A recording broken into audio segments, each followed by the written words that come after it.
කතා කරන්නේ බිත්තර රැක්කීම හේවා බීජෝෂණය ගැන. ඒකේ ප්‍රධාන ආකාර දෙකයි. ස්වභාවික ක්‍රමයයි කෘත්‍රිම ක්‍රමයයි.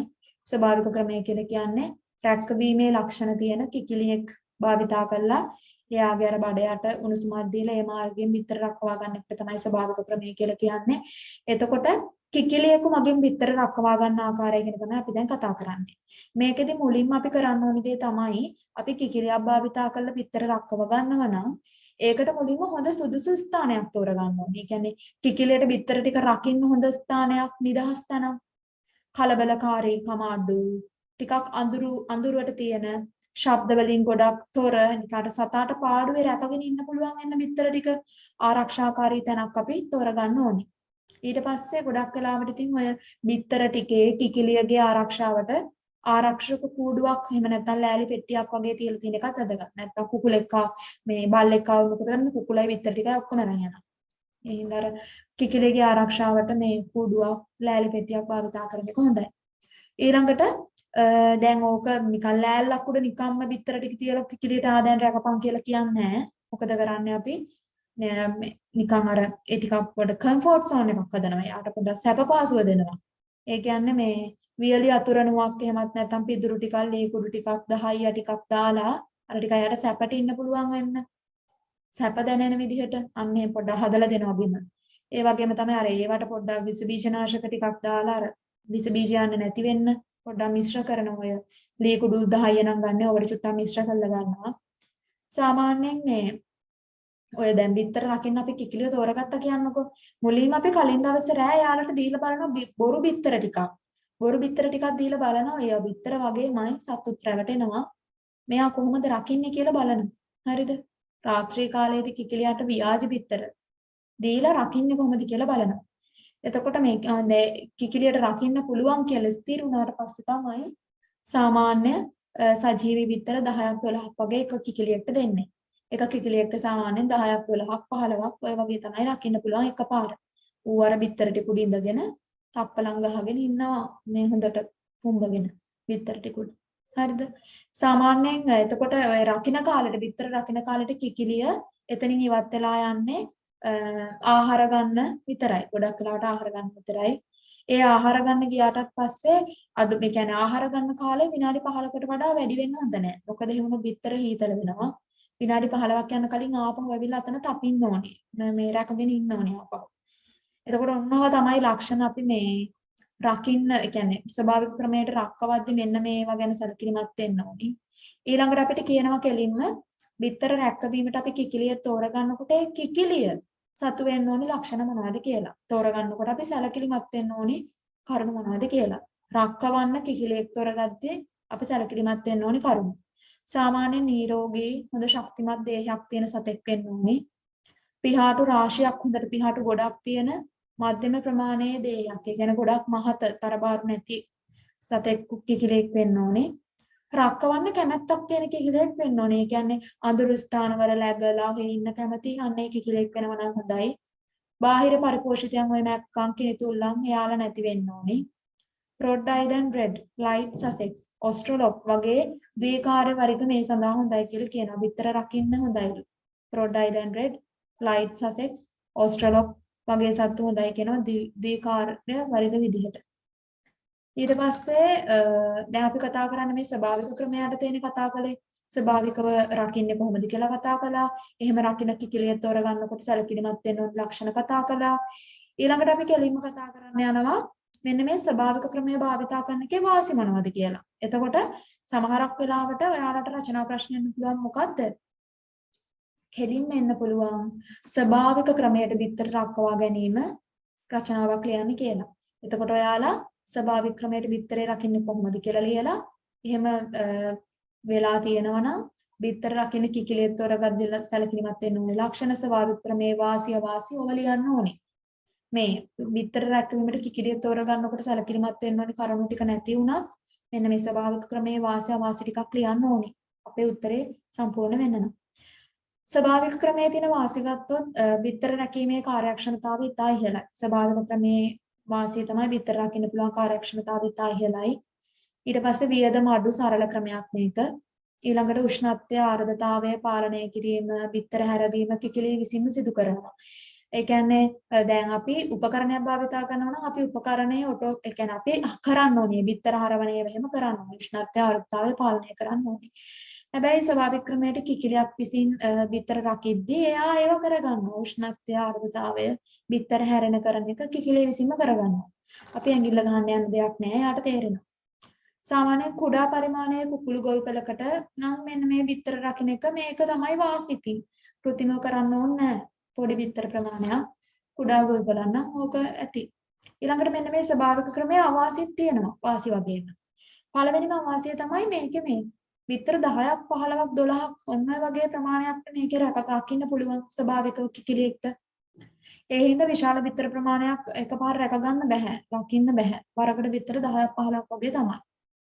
සාමාන්‍යයෙන් මේ දැන් ඔයාලා හිතන්නකො බිත්තර රකින්න සත් කිකිලියෙක් ඉන්නවා කියන්නේ එයා බිත්තර නිෂ්පාදනය කරන්නේ නැහැ. එතකොට අන්නේ පාඩුව තියෙනවා. බීජෝෂණයට දින 21ක්.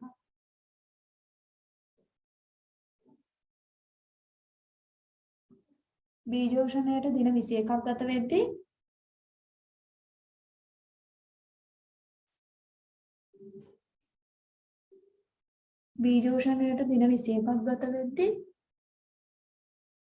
මේ එතකොට සතාට බිත්තර දාන්න කාලයක් නැහැනේ. ඒ හින්දා කිකිලියගේ නිෂ්පාදන කාලය අඩු වෙනවා. ඒ වගේම තමයි අර බිත්තර කිකිලිය විසින් රකිද්දී ඒ අම්මට කිකිලියට ලෙඩ රෝග තියෙනවා නම් ඒව සම්ප්‍රේෂණය වෙන්න පුළුවන් බිත්තරවලට. රෝග හා පරපෝෂිත උදුරු පැටවුන්ට සංක්‍රමණය වෙන්න පුළුවන් ඒකෙන්. අර මේ සත්තුන්ට තිබුණොත් සත්තුන්ගෙන් ආපහු මේ හැදෙන්න පුළුවන්. ඒ කියන්නේ කිකිලියන්ට තිබුණොත් කිකිලියන්ගෙන් අර බිත්තර වලින් පැටවුන්ට එන්න පුළුවන්. ඊළඟට බිත්තර රකින්න අතර වාරයේ සමහර සත්තු මොකද කරන්නේ? රකින්න එක අතහැරලා යනවා. නේ මට බෑ රකින්න කියලා යනවා. එතකොට පාඩුයි. හරිද?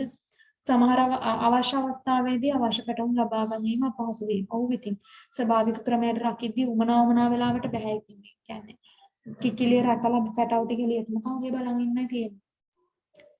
මේ ඊළඟට මේ ඔව් ඒ ටික තමයි. ස්වභාවික ක්‍රමයේ පවතින ගැටලු අවාසි. ඊළඟට අපි කෙලින්ම යනවා කෘත්‍රිම ක්‍රමයෙන් බිත්තර රැකවීමට. කෘත්‍රිම ක්‍රමය. මේකට ගොඩක් කරාවට බිත්තර රැකවීමේ යන්ත්‍ර එහෙම නැත්නම් ඉන්කියුබේටර් කියන උපකරණය තමයි භාවිත කරන්නේ බිත්තර රැකවන්න. එතකොට බිත්තර රැකවන ආකාර ප්‍රධාන වශයෙන් දෙකක් තියෙනවා. පැතලි වර්ගයේ බිත්තර රැකවන සහ කැමිනට් වර්ගයේ බිත්තර රැකවන කියලා. පැතලි වර්ගයේ බිත්තර රැකවනයි කැමිනට් වර්ගයේ බිත්තර රැකවනයි කියලා දෙකක් තියෙනවා. ඒකෙනුත් සාර්ථකව බිත්තර රැකවීම සඳහා බිත්තර රැකවන පාලනය වැදගත් වේ. බිත්තරේ පැතලි අතර තියෙන එකයි බිත්තරේ කෙලින් අතර තියෙන කැමිනට් වර්ගයයි. මේකෙදී සාර්ථකව බිත්තර රැකවීම කරන්න නම් මේ බිත්තර රැකවනේ මේ ඉන්කියුබේටර් එක පාලනය කරන එක හරි වැදගත්. එතකොට මේ උපකරණය මට්ටම් ලෙවල් එකට තියන්න ඕනි.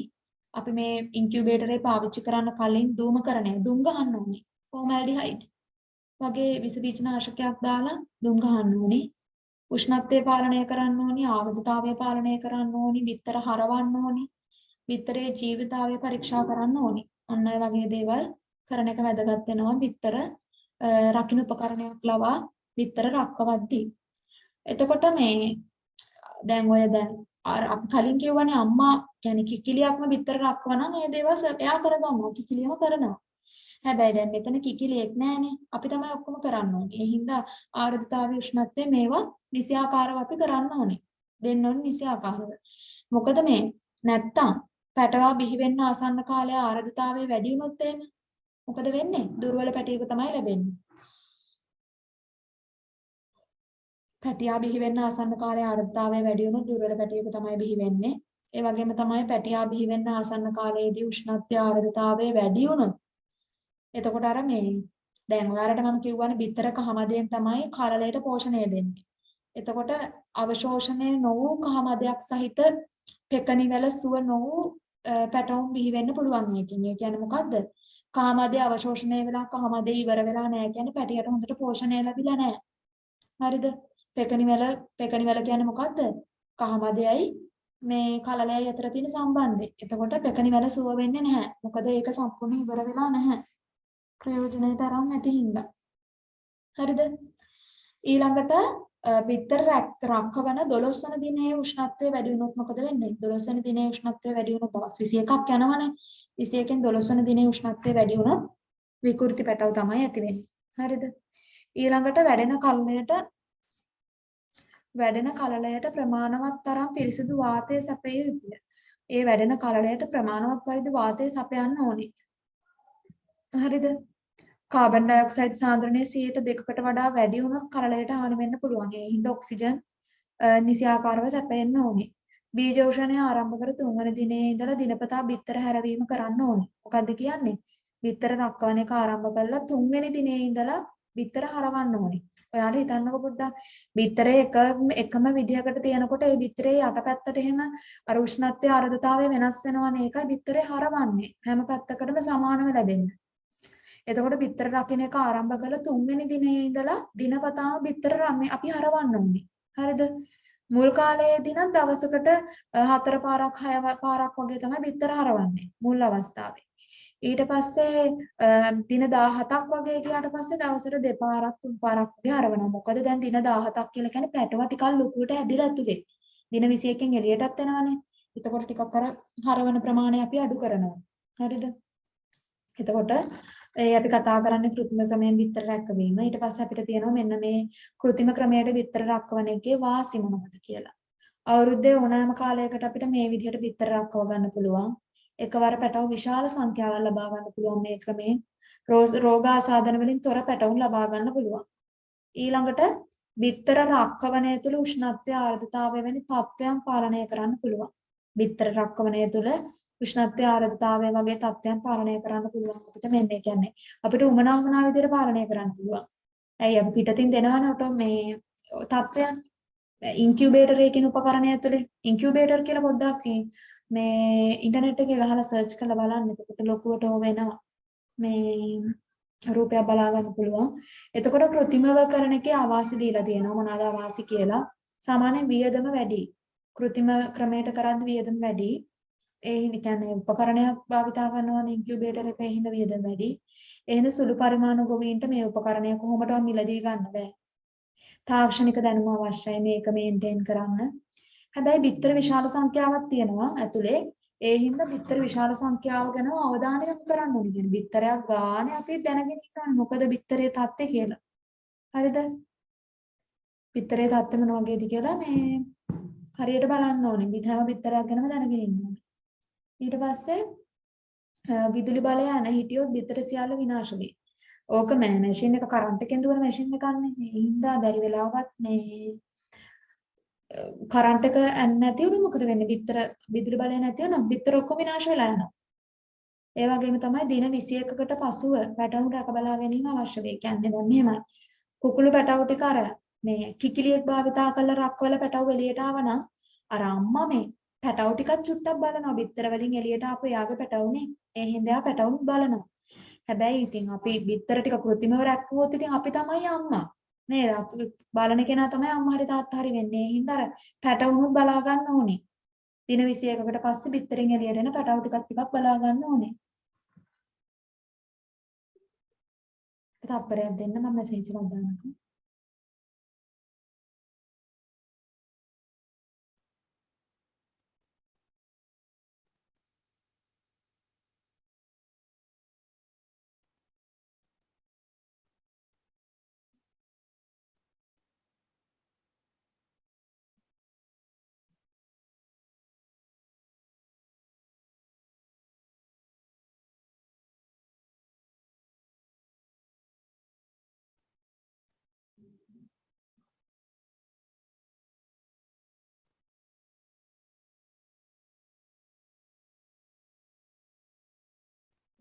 හරි. ඊට පස්සේ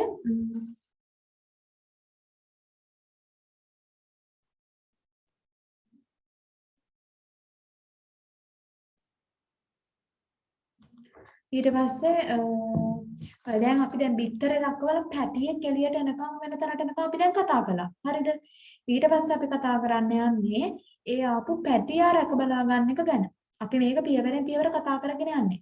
දැන් මුලින්ම කතා කළා බිත්තර ටික හදන්න ඕනි අම්මලා. අපි ජනන රැළ පවත්ව ගන්න විදිය මුලින්ම කතා කළා. දැන් කතා කළා බිත්තර ටික ගැන. ඊට පස්සේ අපි කතා කරන්නේ පැටවුන් රැක බලා ගැනීම ගැන. එකින් එක ওই ටික හරියට මතක තියෙන්න ඕනේ. හරිද? පැටවුන් රැක බලා ගන්නවා කියන එක මොකක්ද? ඒ කියන්නේ බිත්තර රක්ක වෙලා දින 21කට පස්සේ මතක තියාගන්න ඕනේ බීජෝෂණ කාලය. බිත්තර රක්කවන කාලය දින 21යි. හරිද? පරිණත කුකුළු පැටයෙක් එනවා බිත්තරෙන් එළියට දින 21කින්. හරිද? දිනක් වයසට කුකුළු පැටියා කියලා අපි ඒකට හඳුන්වනවා. ඔය දවසක් වයස කුකුළු පැටියා කියන එක වැදගත් වෙනවා. මොකද මේ ෆාම් වලට ගොවිපළවල් වලට කුකුළු පැටව මිලදී ගද්දී දවසක් වයස කුකුළු පැටව තමයි ගන්නෙ. ඒ හින්දා දිනක් වයසට පැටව කියන එක වැදගත්. බිත්තරෙන් ආපු ගමන් දවසක් වයස පැටව වැදගත්. එතකොට දැන් ෆාම් එකකට නම් දිනක් වයසට පැටියෙක් තෝරගන්නකොට මොනවාද සැලකිලිමත් වෙන ලක්ෂණ? ඒ පැටියා නිරෝගී ක්‍රියාශීලී පැටවුන් වෙන්න ඕනේ. හොඳ දීප්තිමත් ඇස් තියෙන්න ඕනේ. නිකන් අර බෑබාර වෙලා බැරුව වගේ ඉන්න අය නෙමෙයි. හොඳ දීප්තිමත් ඇස් තියෙන දිලිසෙන ඇස් තියෙන අය වෙන්න ඕනේ.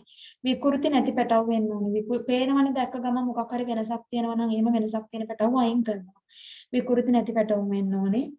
ශරීරයේ බර සාමාන්‍යයෙන් ඔයාලට මතක ඇති බිත්තරේ බරනේ. බිත්තරේ ග්‍රෑම් 54ක් විතර බරයි. හැබැයි බිත්තරෙන් ඒ කියන්නේ දවසක් වයසෙති පැටියා සාමාන්‍ය ශරීර බර ග්‍රෑම් 35ක් 40ක් ඔන්න ඔය වගේ වෙන්න ඕනේ. ඊට පස්සේ පෙකණිය පැටියාගේ පෙකණිය හොඳට වේලිලා තියෙන්න ඕනේ. ඒ කියන්නේ බිත්තරේ කහමදේ හොඳට අවශෝෂණය වෙලා පෙකණිය හොඳට වේලිලා තියෙන්න ඕනේ. දිනක් වයසක් වෙද්දි මේක දවසක් වෙද්දි මෙයාට මරෙක්ස් කියන එන්නත දෙන්න ඕනේ. ඉපදිච්ච ගමන් ඔය බෙහෙත් දෙනවා. මේ එන්නත දෙනවා මරෙක්ස් රෝගයට.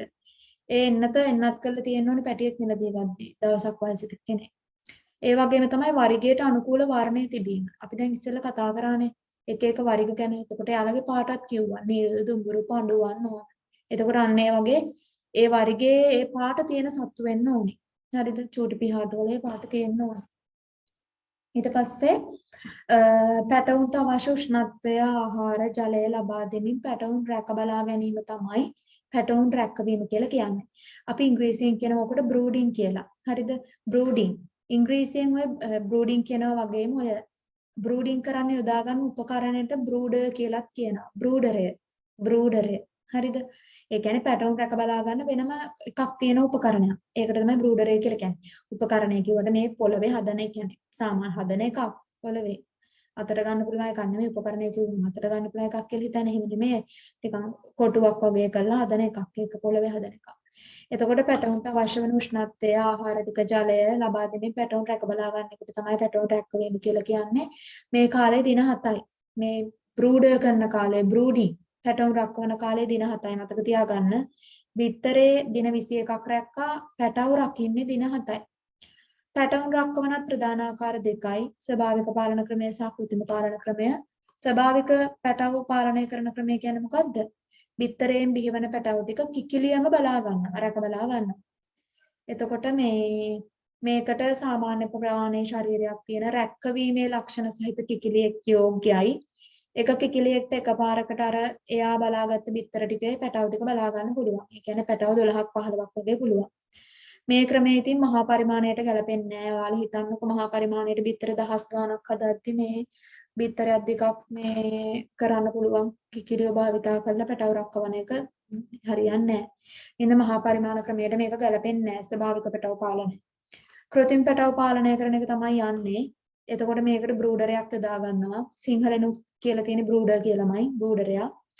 එතකොට මේ පැටවු ටික හදද්දි බාහිර සාධක පාලනය කරන්න. ඒ කියන්නේ පැටියාට පිටත බාහිර පරිසරයේ සාධක පාලනය කරන්න බ්‍රූඩරේ යොදා ගන්නවා. එතකොට මෙන්න මේ දින 7 කාලය බ්‍රූඩර් කාලය කියලා කියනවා. මේ බ්‍රූඩරේ කියන එක හදන්නේ කොහොමද? මේක නිකන් මේ සත්තු ටික බිම ඉන්න දීලා නිකන් රවුමට රවුමක් වගේ ගහනවා. නිකන් අර ඔයාලා හිතන්නකෝ රවුමට හදනවා මෙයාලට ඉන්න පුළුවන් වෙන කොටුවක් වගේ ඇතුලේ. කියන්නේ රවුමට හදනවා ඇතුලේ ඉන්න පුළුවන් තැන. ඊට පස්සේ ඒකට උඩින් ලයිට් ගහලා ලයිට් පාත් කරන්න උස් කරා. කියන්නේ ලයිට් වලින් තමයි සත්තුන්ට උෂ්ණත්වය දෙන්නේ. පාත් කරන්න උස්සන්න පුළුවන් ලයිට්ස් ගහනවා පහලට. නිකන් මේ රවුමක් වගේ හදලා ඒ රවුම ඇතුලේ තමයි නිකන් ඔයාලා නිකන් හිතන්නකෝ අශ්වගාලවල් දැකලා තියෙනවනේ. වටේට වැටවල් ගහලා මැද්දේ අශ්වය ඉන්නවා. අන්න ඒ වගේ තමයි. වටේට වැටක් නෙමෙයි වටේට මේ වෝල් එකක් වගේ මේ රවුමට ගහලා තියෙනවා. ඒක ඇතුලේ තමයි කුකුළු පැටව ටික ඉන්නේ. ඕකට ලයිට්ස් එහෙම ගහලා තියෙනවා උමනා වෙලා විදියට උෂ්ණත්වය දෙන්න. එතකොට බ්‍රූඩරයක් තුළදී උෂ්ණත්වය, ආලෝකය, සුළං ප්‍රවාහ, ආර්ද්‍රතාවය යන සාධක පාලනය කරන්න ඕනි. එතකොට මේක කාඩ්බෝඩ් එහෙම නැත්නම් යකඩ තහඩුවක් තුනී ලෑලි භාවිතා කරලා වෘත්තාකාර හැඩයකට තමයි හදන්නේ. මේක වෘත්තාකාර හැඩයකට හදලා බ්‍රූඩරයට පැටව ටික දානවා. හැබැයි මේ බ්‍රූඩරයට මේ හදපු බ්‍රූඩරයට පැටව දාන්න පැය 24කට කලින් මේ බ්‍රූඩරය තුල උෂ්ණත්වය සකසන්න ඕනේ. ඒ කියන්නේ ලයිට් ගහලා පැටව දානකොටම මේක හොඳට රස්නෙට තියෙන්න ඕනේ. පළමු දින 7 වගේ සෙල්සියස් අංශක 35ක උෂ්ණත්වයක් දෙනවා පැටවුන්ට. ලයිට් ගහලා විදුලි බුබුලු භාවිතා කරලා තමයි දෙන්නේ. පැටවුන් එන කොටා ගන්න එක වළක්ව ගන්න මේ කාලේදී හොට කපනවා. පැටවුන්ගේ හොට කෙටි කරනවා. පැටවුන් එන කොටා ගන්න එක වළක්වා ගන්න. නැත්නම් අර හොටේ තියුණුකමට සත්තු තුවාල කරගන්න පුළුවන්. හරිද? සාමාන්‍යයෙන් දින 5ේදී 5 ඉඳලා 10 වෙනකම් දින 5 සිට 10ේදී හෝ එහෙමත් නැත්නම් සති 4න් 6න් වගේ කාලෙදී හොට කපන්න පුළුවන්. හොට කපන්න ඩී බීකරය කියන උපකරණය භාවිතා කරනවා. බීකර් කියලා කියන්නේ හොටයට, ඩී කියන්නේ ඉවත් කරනවා කියන එක. ඩී බීකරය කියලා කියන්නේ හොට කපලා ඉවත් කරන උපකරණය. ඩී බීකරය. හරිද? ඊට පස්සේ මේ අපි කතා කළේ බාහිර සාධක ටික පාලනය කරන්න බ්‍රූඩරය තුල. ඊළඟට අපි ওই දිනක් මේ දවස් 7ක් යනකම් පැටවුන්ට ආහාර දෙන විදිහ ගත්තොත් බ්‍රූඩරයට සත්තු ඇතුළු කරලා පළවෙනි පැය 24 අපි ආහාර දෙන්නේ නැහැ. ඒ කාලෙදී ආහාර දෙන්නේ නැතුව උණු කරලා නිවාගත්ත ජලය ලීටර් 1කට විටමින් B12 පෙති 6ක් 7ක් දාලා ග්ලූකෝස් තේ හැඳි 3ක් විතර දාලා මිශ්‍ර කරලා තමයි සත්තුන්ට දෙන්නේ. කැම දෙන්නේ නැහැ. උණු කරලා නිවාගත්ත ජලය ලීටර් 1කට විටමින් B12 පෙති 6-7ක් දාලා ග්ලූකෝස් හැන්ටක් දාලා හොඳට මිශ්‍ර කරලා පැටවුන්ට දෙනවා. එහෙම නැති වුණොත් ඒ සත්තුන්ට අර යෝක් සැක් කියන රෝගය ඇති වෙන්න පුළුවන් කියලා කියනවා. ආහාර නොදී මේවා දෙන්න ඕනේ. හරිද? ඊට පස්සේ පළමු දිනෙන් පස්සේ සත්තුන්ට ආහාර දෙනවා. සීමාවකින් තොරව ආහාර දෙනවා. ඒ කියන්නේ මුල් පැය 24ද දෙන්නේ නැතුව ඊළඟට මොකද කරන්නේ කඩදාසියක් උඩට පොඩි කරලා ගත්ත කැකුළු හාල් එහෙම නැත්නම් චීක් බූස්ටර් කියලා කියන්නේ කුකුලන්ටම හදපු කෑම ඒවා දෙන්න පුළුවන්. මුල් දින 3-4 වගේ මේ සත්තුන්ට බිමට කඩදාසි දාලා වගේ දෙනවා. සත්තුන්ට ඉන්න කතුරණුවක් වගේ පොඩ උණුසුමක් එන්නත් එක්ක පොළවෙම හිටියොත් හීතලයිනේ. කඩදාසි ටිකක් පිදුරු ටිකක් දාලා දෙනවා පොඩ්ඩක් අර සැප පහසු ඉන්න. ඊළඟට දින 5 වගේ ගියාට පස්සේ ලී කුඩු 10 මත සත්තුන්ට ඉන්න දෙනවා.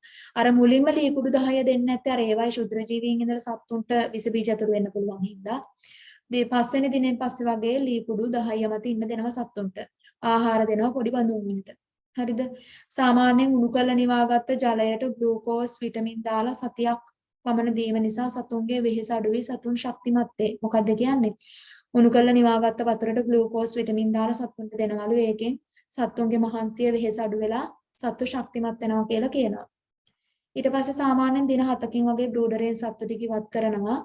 මේ බ්‍රූඩරයේ ඉන්න කාලෙදී නම් එක පැටියෙක්ට වර්ග මීටර 0.02ක් 0.03ක් වගේ ඉඩක් දෙන්න ඕනේ.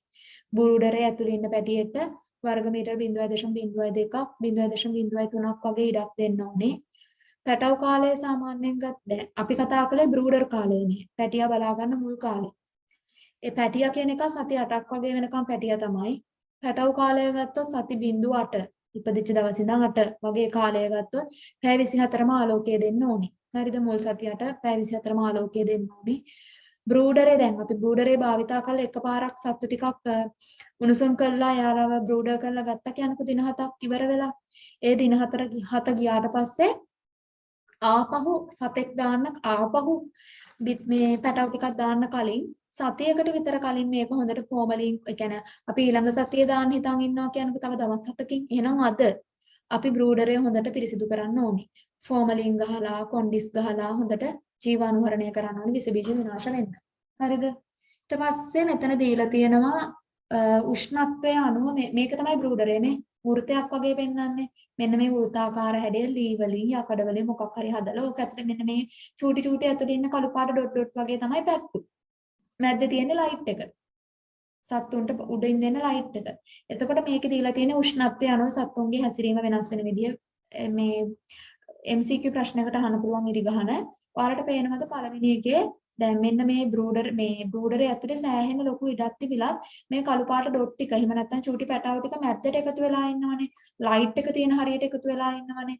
ඒ ඇයි උෂ්ණත්වය අඩු හින්දා රස්නේ ලබා ගන්න තමයි ලයිට් එක ගාවට එන්නේ. ලයිට් එක ගාවට වෙලා ඉන්න ඔක්කොමත් එක්ක ගුලි වෙලා හීතල හින්දා. ඊළඟ එකේ බලන්නකෝ. එක තැනක් කියලා නෑ සත්තු ටික හොඳට සමාකාරව විසිරීලා ඉන්නවා. ඒ ඇයි? උමනා ගන්නට මේ උෂ්ණත්වය තියෙනවා. ඒ හින්දා යාළුවා නිදහසේ වෙහි ඉන්නවා. ඊළඟ එක බලන්නකෝ වැඩි උෂ්ණත්වය ගොඩාක් වැඩි වෙලා. මැද්ද රස්නේ ගොඩක්. ඒ හින්දා සත්තු ටික වටේට ගිහිල්ලා මර බිත්තියට ඇලිලා වගේ ඉන්නවා. වැඩි උෂ්ණත්වයකදී. ඒ උෂ්ණත්වය අනුව සත්තුන්ගේ හැසිරීමට. ඊට පස්සේ අපිට දීලා තියෙනවා කුකුළු පැටවගේ ප්‍රතිශක්තිකරණ වැඩපිළිවෙල. උපතේදී මරෙක්ස් එන්නත දෙනවා. සති 3න් පළවෙනි රැනිකට් එන්නත දෙනවා. සති 6න් කුකුල් වසූරියට පළමු එන්නත දෙනවා. තමයි තව විනාඩි 10කින් කට් වෙනවා. ඊළඟට සති 7න් පණු බෙහෙත් දෙනවා. සති 13න් පණු බෙහෙත් දෙවෙනි වරට දෙනවා. සති 14න් තමයි දෙවෙනි රැනිකට් එන්නත දෙන්නේ. හරිද? ඔන්න උතනින් පැටවුන් ටික බලාගෙන අපි ඉවරයි. සති 8ක් වගේ යනකම්. ඊට පස්සේ අපි සති 8කින් පස්සේ අපි කියන්නේ 8-18 කාලය සති 8 ඉඳලා 18 වෙනකම් කිකිලියන්ට අපි කියන්නේ වර්ධනය වෙන කියලා. වර්ධනය වෙන සතුන් කියලා. දැන් අපි කතා කරන්නේ අන්නේ සති 8-18 වයසේ ඉන්න වැඩෙන කිකිලියන් රැක බලා ගන්න ආකාරය ගැන. හොඳට පැහැදිලිව මතක තියෙන්න ඕනේ එකෙන් එක. මුලින්ම අභිජනන රැළ, ඊළඟට බිත්තර, ඊළඟට දවසේ ඉඳලා දවස් 7ක් වෙනකම් බ්‍රූඩරේ. දැන් මේ බ්‍රූඩරේ දැන් අපි කතා කරන්නේ සති 8-18 වර්ධන කාලයේ කොහොමද බලාගන්නේ කියලා. හරිද? හරිද? දැන් අර ඔයාලට චුට්ටක් පැහැදිලි මදි වගේ ඇති. කියන්නේ දවස් 7න් අපි බ්‍රූඩරෙන් ඉවත් කරනවා. දවස් 7ක් කියලා කියන්නේ සතියක්නේ. එතකොට පැටව කාලය වෙන්නේ සති 8ක්. එතකොට ඉතුරු සති 7 ඔය ඔහේ ඉන්නවා අම්මලා ඉන්න කූඩුවල වගේ එහෙ ඉන්න පුළුවන්. හරිද? අපි දැන් කතා කරන්නේ වැඩෙන කිකිලියන් රැක බලා ගන්න එක ගැන. සති 8-18 වගේ කාලේ මේ කොහොමද බලාගන්නේ කියලා. මෙයාලා වර්ධක සතුන් කියලා තමයි අපි කියන්නේ. වයස සාමාන්‍යයෙන් සති 18 වන කාලයේදී කිකිලියන් බලා ගන්න එක. සාමාන්‍යයෙන් මේ 8-18 මේ සති 18-21 කියලා කියන්නේ බිත්තර දැමීම ආරම්භ කරන වයස. හරිද? සති 18-21 කියලා කියන්නේ බිත්තර දැමීම ආරම්භ කරන වයස. එතකොට වර්ධනය වෙන සතුන් කියලා කියන්නේ සති 8-18. මෙන්න මේ සති 8-18 වැදගත්. මේ කාලේ හොඳට වර්ධනය වෙන සතුන්ට පෝෂණය සපයන්න ඕනේ. එතකොට තමයි සති 18-21කින් වගේ බිත්තර දාන එක ආරම්භ කරන්නේ. හරිද? වර්ධනය වෙන සතුන්ට හොඳ පෝෂණයක් දෙන්න ඕනේ. එයාලගේ ආහාර සලාකයට ප්‍රෝටීන 17ක් 18ක්, තාන්තු 9ක්, ශක්තිය කිලෝ කැලරි 1200ක් වගේ දෙන්න ඕනේ. වර්ධනය වෙන සති 8-18 අයට. ඒ වගේම තමයි සති 8-18 සතුන්ට වර්ධක සතුන්ගේ මේෂ් සලාකේ එහෙම නැත්නම් ග්‍රෝවර් මෑෂ් කෙනෙක් දෙන්න ඕනි ප්‍රමාණයට. සාමාන්‍යයෙන් වර්ධනය වෙන සතෙක්ට ආහාර සලාකේ ග්‍රෑම් 50ක් 60ක්වත් සතෙක් ආහාරයට ගන්න ඕනේ වර්ධනය වෙන සතෙක්. ආහාර මිශ්‍රණ දැන් අපි සතුන්ට ආහාර දෙනකොට එකම ආහාර දෙන්නේ නැහැනේ කාලෙන් කාලට ආහාර වෙනස් කරනවා. මේ ආහාර මිශ්‍රණ මාරු කරද්දී එකපාරටම අපි මාරු කරන්නේ ආහාර මිශ්‍රණ. දින 3ක් වගේ ටික ටික අඩු කරලා තමයි අලුත් ආහාර මිශ්‍රණයකට යන්නේ. හරිද? වර්ධනය වෙන සත්තුන්ට නිසියදි ප්‍රමාණයක් ලබා දෙන්න ඕනේ. හරියට ඉඩ දෙන්න ඕනේ යාලට. එහෙම නැත්නම් යාලට අර ඒ කියන්නේ වැඩිපුර ඉඩක් ලැබුණොත් මොකද වෙන්නේ සත්තුන්ට ඇවිදින්න? මුන් ඉවරයක් නැතුව වැඩිපුර ඇවිදලා ව්‍යායාම වැඩි වෙලා කෙට්ටු වෙනවා. ආහාරවල ශක්තිය අපතේ යනවා. ඒ හින්දා පොඩි ඉඩක් තමයි දෙන්නේ. ඇයි වැඩිපුර ඇවිද්දොත් මේ ව්‍යායාම වෙලා ආහාර ටික අපතේ යනවනේ. අපි දෙන ආහාර අපතේ යනවා. ඒක වළක්ව ගන්න පොඩි ඉඩක් තමයි දෙන්නේ. ඒ වගේම තමයි දැන් වර්ධන අවධියේදී මේ කියන්නේ සති 8-18 කාලෙදී වර්ධනය වෙන කාලෙදී මේ හොඳ නැති සත්තු ඉන්නවා නම් නුසුදුසු සත්තු ඉන්නවා නම් අපිට පට්ටියෙන් ඉවත් කරගන්න පුළුවන්. ඒක හරි වැදගත්. උසස් බිත්තර නිෂ්පාදනයක් ඇති කරගන්න. ඒ වගේම තමයි සත්තු වෙන කොටා ගන්න එකට ඊළඟට කැම විසිරුව අපතේ හරින එක බිත්තර බොන එක කියන්නේ බිත්තර දැම්මම බිත්තර බොනවා. එන්නේ වගේ අවකල් ක්‍රියා හොඳ නැති ක්‍රියා වළක්ව ගන්න අපිට සත්තුන්ගේ හොටය කපන්න වෙනවා. සාමාන්‍යයෙන් දින 9න් හොටය කපන්න කෙටි කරන්න පුළුවන්. සති 8න් 12න් සති 18න් වගේ කපන්න වෙන් කරන්න පුළුවන්. ඔය කාලේදී අවශ්‍යතාවය අනුව හොට කරගන්න පුළුවන්. සාමාන්‍යයෙන් මේ සත්තුන්ට රෝගයක් වැළඳුනොත් ඉක්මනින්ම රෝගය පාලනය කරන්න ඕනේ. ගොඩක් වෙලාවට සමූල ඝාතනය තමයි කරන්නේ. ලෙඩක් හැදුනොත්. ඔක්කොටම ඉක්මනට පැතිරෙන හින්දා මරලා දානවා. සමූහ ඝාතන. ඊළඟට දැන් අපි ඊළඟට කතා කරන්නේ සති 18න් පස්සේ. ඒ කියන්නේ බිත්තර දමන කිකිලියන් ගැන. සාමාන්‍ය වයස 20 සති 20 22 වගේ වෙනකොට වර්ධන අවධියේ කිකිලිය බිත්තර දාන්න පටන් ගන්න කිකිලිය කියලා අපි කියනවා. සති 20 22 සාමාන්‍ය ආර්ථිකමය වශයෙන් වාසිදායක බිත්තර ගන්න ඕන. ඉහළ බිත්තර නිෂ්පාදනයක් ගන්න ඕන නම් කිකිලියගේ මෙන්න මේ වගේ ලක්ෂණ තියෙන්න ඕනේ. හරිද? තෝරගන්න නම් පහත ලක්ෂණ වැදගත් වෙනවා. දීර්ඝ ආයු කාලයක් තියෙන, මධ්‍යම ප්‍රමාණයේ ශරීරයක් තියෙන, ආහාර පරිවර්තන කාර්යක්ෂමතාවය වැඩි, බිත්තර රකින්නේ නැති. අපි තෝරගන්න කිකිලිය බිත්තර රකින්න කියොත් ඉවරයි. අපිට බිත්තරයි ඕනේ. මෙයා රකින්න යනවා. එතකොට හරියන්නේ නැහැ නේ. හින්දා මේ බිත්තර රකින්න කැමති නැති කිකිලිය වෙනව නම් හොඳයි. ඒ වගේම තමයි අවම පරිසර තත්ත්වයකට උනත් තොරතුරු දෙන්න පුළුවන් වෙන්න ඕනේ. හොඳ ප්‍රජනක කාර්යක්ෂමතාවයක් තියෙන ඕනේ. ලිංගිකව එකතු වෙන්න පුළුවන් වෙන්න ඕනේ. මොකද පැටව හදන බිත්තරනේ. බිත්තරේ ගුණාත්මක බව වැඩි වෙන්න ඕනේ. ඔන්නෝව තමයි මේ කිකිලිය කියන්නේ. හොඳ ලක්ෂණ තියෙන කිකිලියගේ ලක්ෂණ. ඊට පස්සේ බිත්තර දාන කිකිලියන් පාලනය කරද්දී සලකලා බලන්න ඕනේ කරුණු තුනක් තියෙනවා. ආලෝකයේ උෂ්ණත්වය සහ පරිසර ආර්ද්‍රතාවය. ආලෝකය ගත්තොත් මේ ආලෝකයේ සැපයීම පාලනය කරන එක වැදගත්. බිත්තර දමන කිකිලියන්ට මොකද මේ දිවා කාලයේ දිග, දවල් කාලයේ දිග අනුව තමයි ලිංගික පරිණතය කියන එක තීරණය වෙන්නේ. දිවා කාලයේ වැඩි වෙනකොට, දවල් කාලයේ දිග වැඩි වෙනකොට නෑම්බියක් ගෑනු සත්තු ලිංගික පරිණතයටපත් වීම ඉක්මන් වෙනවා. හරිද? දවල් කාලයේ වැඩි නම් ඉක්මනට ලිංගික පරිණත වෙනවා. දිවා කාලයේ අඩු වෙනකොට මොකද වෙන්නේ? ලිංගික පරිණතය ප්‍රමාද වෙනවා. හරිද? ලිංගික පරිණතයට සමපාතව ප්‍රජනක පද්ධතිය හා කායික වර්ධනය සම්පූර්ණ වීම හොඳ කිකිලියගේ ලක්ෂණ වේ. ලිංගිකව පරිණත වෙනවත් එක්කම ප්‍රජනක පද්ධතිය, යාළගේ කායික වර්ධනය මේ ඔක්කොම සම්පූර්ණ වෙනවා කියන එක හොඳ කිකිලියගේ ලක්ෂණයක් කියලා කියනවා. බිත්තර දමන කිකිලිය ගත්තොත් එයාලට ආලෝකය පාලනය කරන්න ඕනේ සම්මත ක්‍රමයක් තියෙනවා. සාමාන්‍ය සති 20 දී වගේ යාලට පැය 12ක ආලෝකයක් දෙන්න ඕනේ. ලයිට් ගහලා හරි පැය 12ක් දෙන්න ඕනේ. සති 22 දී වගේ ආලෝකය පැය 13ක් ඕනේ. වැඩි වෙන සෑම සති දෙකකට වරක්ම ආලෝකයේ පැය භාගයකින් වැඩි කරමින් අවසානයේ පැය 17ක් දක්වා වැඩි කිරීම. මොකද්ද කියන්නේ? බිත්තර දාන කිකිලියන්ට සති 20න් පැය 12ක් දීලා, සති 22න් පැය 13ක් දීලා, ඊට පස්සේ වැඩි වෙන හැම සති දෙකකටම පැය භාගය ගන්න වැඩි කරන්න ඕනේ ලයිට් දෙන ප්‍රමාණය. ලයිට් කියන්නේ ආලෝකය. අපි ලයිට් ගහලා බල්බ පත්තු කරලා තමයි ආලෝකය දෙන්නේ යාලට. ඒ අවසානයේ පැය 17ක් වෙනකන් අපිට පැය සති දෙකෙන් දෙකට පැය භාගෙ ඉන්ක්‍රීස් කරන්න වෙනවා. මට සෑහෙන නිදිමතයි. කාලට ඇහෙන්නේ මට ඇවුම් වෙනවා. ඔයාලා පාඩම් කරන්න මේ දවස්වල රැය එළවෙන කම්බලේ. හරිනේ. ඊට පස්සේ ආලෝකය පාලනය කරන එක දැන් මම කියවනේ ආලෝකය පාලනය කරන්න ඕනි කියලා. ආලෝකය පාලනය කරන එකයි වැදගත්. මොනවාද වාසි? ලිංගික පරිණතය ප්‍රමාද කරවීම මගින් නිෂ්පාදන කාලය වැඩි කරගෙන බිත්තර ප්‍රමාණයක් ගත හැකි වීම.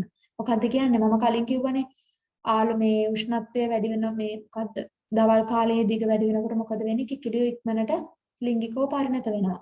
එතකොට ආලෝකය පාලනය කරනවා කියන්නේ අපිට පුළුවන් නම් අඳුරු ආලෝකයක් දෙන්න. සත්ත්වය එතකොට ඉක්මනට ලිංගික පරිණතයට එන්නේ නැහනේ. ලිංගික පරිණතය ප්‍රමාද කරවන්න පුළුවන්. එතකොට යාළගේ නිෂ්පාදන කාල සීමාව වැඩි වෙනවා. වැඩි විතර ප්‍රමාණයක් ගන්න පුළුවන්. ඒ වගේම තමයි ආලෝකය පාලනය කරලා අපිට මේ සත්තු හීලා සත්තු විදිහට හදා ගන්න පුළුවන්. කොටා ගැනීම, පිටු හැලීම මෙන්න මේ වගේ නිෂ්පාදනයට හිතකර දේවල්ම වරව ගන්නත් පුළුවන් මේ ක්‍රමය. ආලෝකය පාලනය කරහම. ඊළඟට පරිණත හා පරිණතභාවයට ළමයි තව විනාඩි දෙකකින් කට් වෙනවා. පරිණත හා පරිණතභාවයට ආසන්න සතුන් ශේෂෝෂංශක 22ක 24ක වගේ උෂ්ණත්වයක තමයි අපි තියන්නේ. හරිද? 22ක 24ක වගේ. ඒකෙන් මේ සාමාන්‍ය ජීව ක්‍රියාවලට හානියක් වෙන්නේ නැතුව කරගන්න පුළුවන්.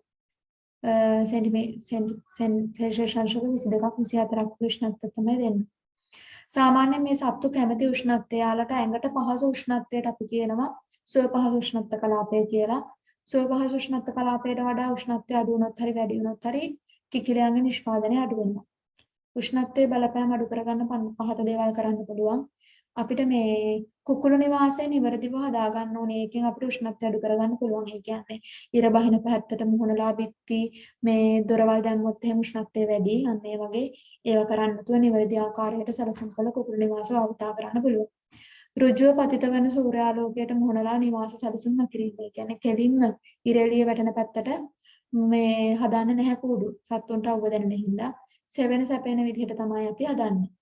ඊළඟට පරිසර ආර්ද්‍රතාවයත් බිත්තර නිෂ්පාදනය කෙරේ බලපානවා.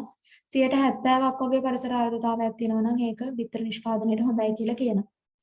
ඊළඟට සති 18 21 ඉවර වෙද්දී වරද නවදියේ ඉන්න සත්තු බිත්තර කොටු වලට මාරු කරනවා. ඒ කියන්නේ බිත්තර දාන සත්තු ඉන්න කොටු වලට මාරු කරනවා සති 18න් 21කින්.